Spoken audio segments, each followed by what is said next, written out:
உலகெங்கும் வாழும் அன்பான தமிழுள்ளங்களுக்கு அநேக கோடி வணக்கங்கள். நல்ல நேரம் நிகழ்ச்சியூடாக நல்லதே நினைப்போம், நல்லதே நடக்கும், நலமாயிருப்போம். இன்றைய தினம் 11ஆம் தேதி 4ஆம் மாதம் 2026 மந்தவாசரம் என்று சொல்லக்கூடிய சனிக்கிழமை. விசுவாவசு வருடம் பங்குனி மாதம் 28ஆம் நாள், நவமி திதி, மரணயோகம், உத்திராட நட்சத்திரம். இன்றைய தினம் ராகு காலம் 9 மணி முதல் 10:30 மணி வரை. இன்றைய தினம் யமகண்டம் 1:30 மணி முதல் 3 மணி வரை. இன்றைய தினம் நல்ல நேரம் 3 மணி முதல் 4:30 மணி வரை. இன்றைய தினம் குளிகன் நேரம் 6 மணி முதல் 7:30 மணி வரை.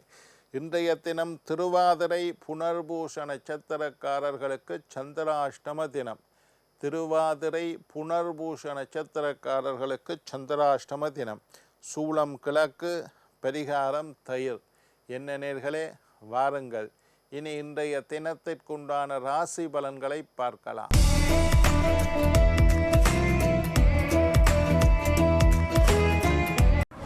மேஷம் எதிர்ப்பு, ரிஷபம் பிரீதி, மிதுனம் பரிசு, கடகம் மறதி, சிம்மம் ஊக்கம், கன்னி ஓய்வு, துலாம் அமைதி, விருச்சிகம் ஆதாயம், தனுசு வெற்றி, மகரம் பயம், கும்பம் கீர்த்தி, மீனம் போட்டி.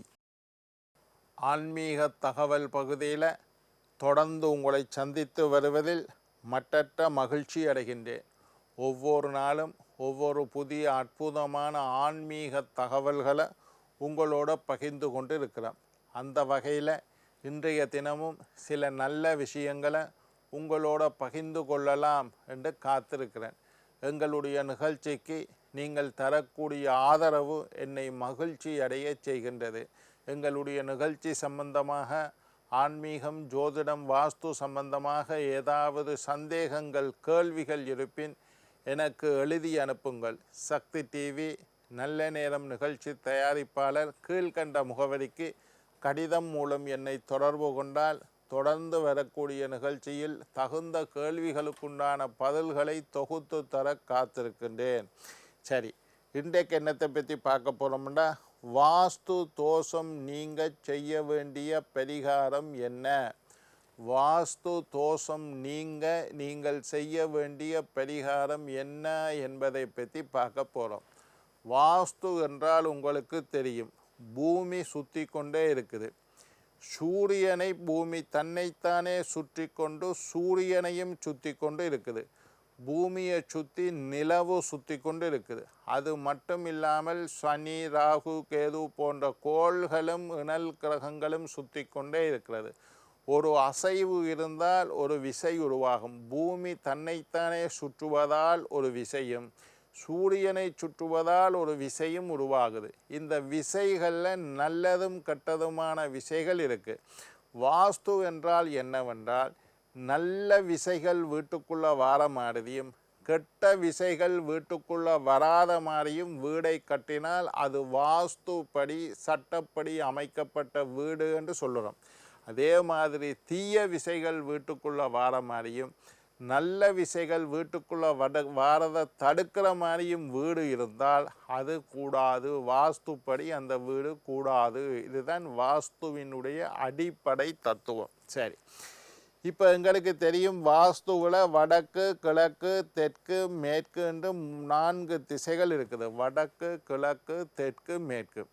இந்த வடக்கும் கிழக்கும் சேர்ந்த வடகிழக்கு திசையில் இருந்து வீட்டுக்கு வாஸ்து முறைப்படி நல்ல சக்திகள், பாசிட்டிவ் எனர்ஜி, நல்ல சிந்தனைகள், நல்ல எண்ணங்களை தரக்கூடிய நல்ல சக்திகள் வீட்டுக்குள்ள, தெய்வீக சக்தி எப்படி வீட்டுக்குள்ளே வருதுன்றா வடக்கு, கிழக்கு, வடகிழக்கு திசையிலிருந்து வருது. நெகட்டிவ் எனர்ஜி, தீய சக்திகள் தெற்கு, மேற்கு, தென்கிழக்கு திசையில் இருந்து தீய சக்திகள் வீட்டுக்குள்ளே வருது. இப்போ நாங்கள் வீடு கட்டைக்குள்ள என்ன செய்யணும்? வடக்கு, கிழக்கு, வடகிழக்கு திசையை ஓப்பனாக வச்சு நல்ல சக்திகள் வீட்டுக்குள்ளே வாரத்துக்கு இடம் விட்டு வீட்டை கட்டணும். அங்கே கதவு வைக்கணும், ஜன்னல் வைக்கணும், நல்லா இருக்கணும். அதே மாதிரி தெற்கு மேற்கு தென்மேற்கு திசையிலிருந்து தீய சக்திகள் வர்றதுனால அங்கே சின்ன ஜன்னலாக வச்சு அந்த இடத்தை அடைத்து வைத்து வீடு கட்டினால் வாஸ்து முறைப்படி கட்டப்பட்ட வீடுன்னு சொல்கிறோம். இப்போ நாங்கள் அப்பார்ட்மெண்ட் வீடு கொழும்பில் இது ஒரு பெரிய பிரச்சனை. யாழ்ப்பாணத்தில் கிராமங்களில் ஒரு பெரிய நிலத்தை வாங்கி அதில் நடுவில் வீடை கட்டிவினும் சுற்றி வர காணி இருக்கும். வடக்கு கிழக்கு தெற்கு மேற்கு வடகிழக்கு தென்மேற்கு எல்லாம் 100க்கு 100 வாஸ்து சாஸ்திரப்படி பார்த்து வீடை கட்டலாம். ஆனால் கொழும்பு மாதிரியான இடங்களில் அல்லது நகரங்களில் இந்த அப்பார்ட்மெண்ட் ஃப்ளட்ஸில் வீடு கட்டியிருப்பினோம். அந்த வீட்டுக்கு என்ன செய்கிறது? அது ஃப்ளட்ஸில் எப்படி பிளான் பண்ணுறோன்னா அது மாதிரி இருக்குது. ஃப்ளட்ஸை பொறுத்தவரையில் நடுவில் ஓட்ட விட்டு 4 திசைகள்லையும் வீடை கட்டி இருப்பினோம். அதில் ஒரு வீட்டுக்கு வடக்கு வாசல், இன்னொன்றுக்கு கிழக்கு வாசல், ஒன்றுக்கு தெற்கு வாசல், மேற்கு வாசல்னு 4 திசையிலும் வாசல் வைத்து வீடு கட்டி இருப்பார்கள். இந்த வாஸ்து விஷயமெல்லாம் அந்த வீடுகளுக்கு சரி வராது. இது ஒரு பிரச்சனை.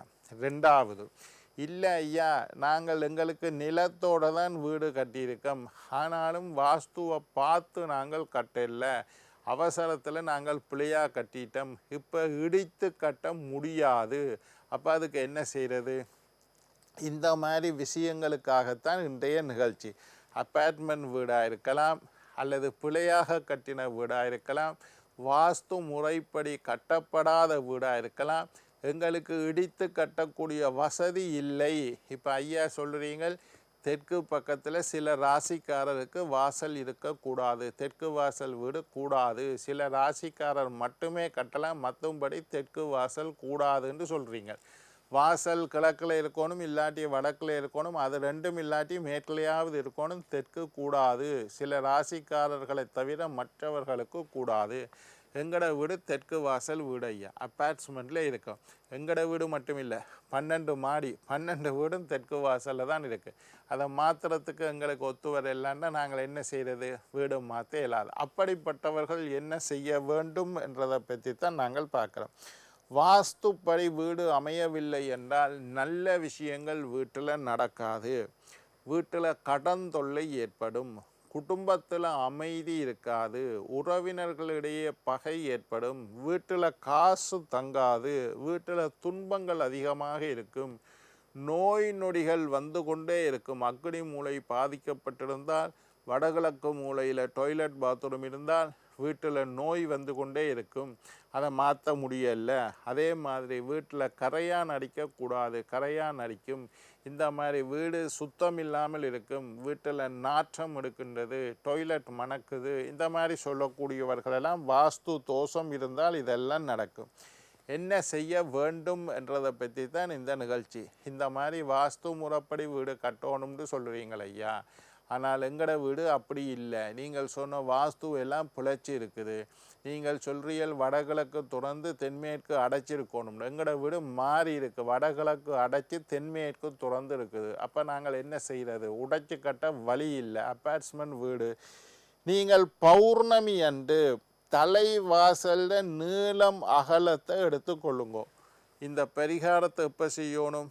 ஒரு பௌர்ணமி அன்று, நிறைந்த நாள், முழு நிலவு இருக்கிற பௌர்ணமி அன்று உங்களுடைய வீட்டு பிரதான வாசல் தலைவாசல் அளந்து எடுத்துக்கொள்ளுங்க. அகலம் எவ்வளவு, நீளம் எவ்வளவு. அநேகமாக தலைவாசல் எல்லாம் 6 அடி உயரம் இருக்கும், 4 அடி அகலம், இல்லை 2.5 அடி அகலம் சின்னது, 3 அடி 4 அடி அகலம் இருக்கும். உயரம் 6 அடி உயரம் வைத்திருப்பார்கள் தலைவாசல். உங்களோட வீட்டு தலைவாசல் அளவை உயர்ந்து எடுத்துக்கொள்ளுங்க. உயரம் எவ்வளவு, அகலம் எவ்வளவு அளந்து எடுத்து கடைக்கு போய் அருகம்புல்லு மாலை வாங்கி கொள்ளுங்க. எவ்வளவு பெரிய அருகம்புல்லு மாலை? உங்களுடைய வீட்டிட உயரம் பூராக இருக்க வேண்டும், அகலம் பூராக இருக்க வேண்டும். அருகம்புல்லு மாலை கட்டித்தாண்டா கட்டி, அவங்க விற்கிறதுக்கு பூக்கடையில் கட்டி வச்சிருக்கிற மாலை ஒரு சாமியில் கழுத்தில் போடுற மாதிரி ஒரு அளவான மலையாக இருக்கா. ஆனால் நீங்கள் இது முன்னுக்கே ஆர்டர் பண்ணி பௌர்ணமி அன்றைக்கு கிடைக்கிற மாதிரி பெரிய மாலையாக கட்டணும். உங்களுடைய வீட்டின் உயரம் 6 அடி என்றால் 6 அடி, அகலம் 2 அடி 2.5 அடி 3 அடின்னா 3 அடி, 3 அடிக்கு 6 அடி, இந்த முழு வாசலையும் கவர் பண்ணுற மாதிரி மாலையை கட்டித்தர சொன்னால் கட்டி தருவினோம், அல்லது சின்ன சின்ன மாலையை உண்டாக்கி சரி பெரிய மாலையாக தருவார்கள். இதை நீங்கள் முன்னுக்கே ஆர்டர் பண்ணி வைக்கணும். பௌர்ணமி அன்றைக்கு தர வேண்டும். வீட்டோட அகலம் நீளத்துக்கு அருகம்புல் மாலை. இதில் இன்னொரு விஷயம், பேரம் பேசாமல் வாங்க வேண்டும்.